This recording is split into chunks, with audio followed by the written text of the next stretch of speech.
Ya, makasih buat teman-teman semua dari OSIS sudah ngebantu buat survei. Jadi langsung aja Ji, tadi udah dihitung belum hasil surveinya? Kan totalnya ada 540 orang yang kita survei. 324-nya itu lebih suka pengumuman lewat broadcast WhatsApp. Sisanya 216 lewat mading.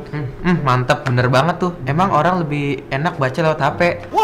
Iya sih, tapi kasihan orang divisi mading jadi nggak ada kerjaan. Udah, itu kita ada tugas lagi dari guru. Dari hasil survei itu, kita disuruh buat perbandingannya. Oh, perbandingan. Tahu? Agak. Ya.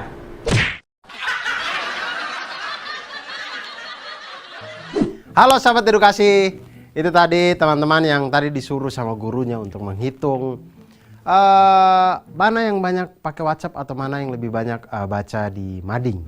Dan ternyata itu membawa kita kepada sesuatu konsep matematika yang kita sebut dengan perbandingan atau rasio. Nah, apa itu perbandingan atau rasio? Perbandingan atau rasio digunakan untuk membandingkan besaran suatu benda dengan benda lainnya. Besaran benda ini banyak, bisa dari ukurannya, bisa berupa panjang, kecepatan, massa, waktu, atau banyak bendanya, dan banyak hal yang tentang besaran, pokoknya besaran tentang suatu benda. Kemudian cara menyatakan rasio atau perbandingan ini itu ada 3 cara. Cara yang pertama itu adalah dengan bentuk pecahan. Semisal 2/3, pecahan 3/4, atau 5/8 dan seterusnya gitu. Lalu kedua, bisa dinyatakan dengan dua bilangan yang dipisahkan oleh titik 2. Misalnya kita lihat ada 2/3 tadi, bisa kita tulis menjadi 2/3.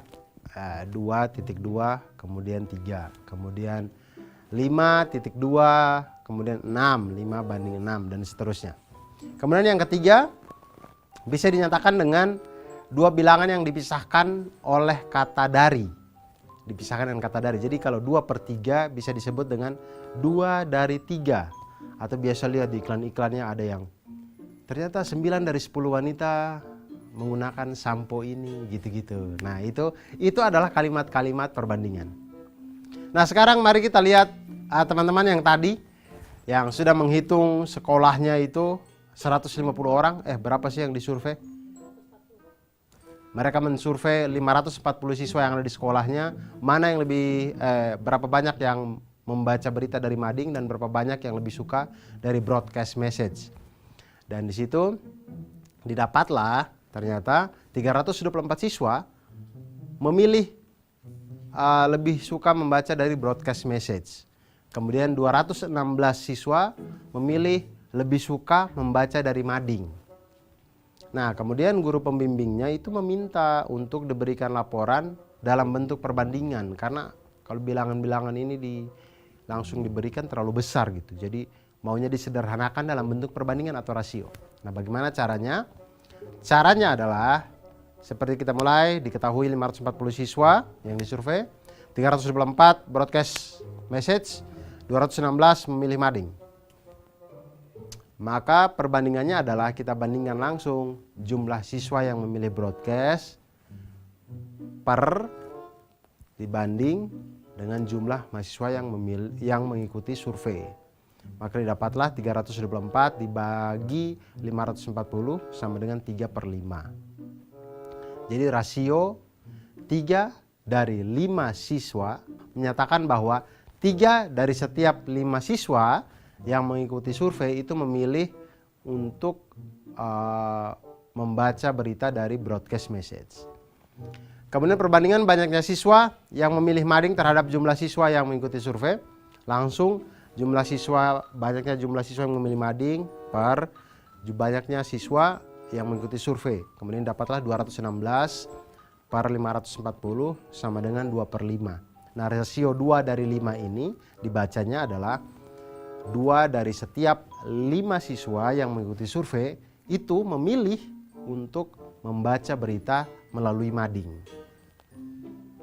Dan untuk perbandingan banyaknya siswa yang memilih broadcast WhatsApp terhadap mading, terhadap media mading yaitu 324 dibagi dengan 216 sama dengan 3/2. Maka perbandingannya adalah 3:2. Dan perbandingan-perbandingan itulah yang tadi akan dilaporkan oleh OSIS kepada guru pembinanya. Begitu sahabat edukasi. Ternyata belajar perbandingan ini memudahkan kita dalam menggambarkan sesuatu, menggambarkan suatu keadaan, menggambarkan suatu besaran. Jadi teman-teman ketika menemukan suatu tempat atau suatu keadaan yang itu dia heterogen segala macam, jadi banyak hal yang bisa ditemukan di situ, itu bisa kita sederhanakan dengan menampilkan data berupa rasio atau perbandingan. Dan itu sehari-hari karena kita bisa melihat jarak antar kota, kemudian pembuatan peta, kemudian miniatur barang, modeling dan segala macamnya, itu semuanya dengan konsep perbandingan. Oleh karena itu, jangan pernah lelah untuk belajar matematika, karena matematika akan selalu membuat kita menjadi lebih mantap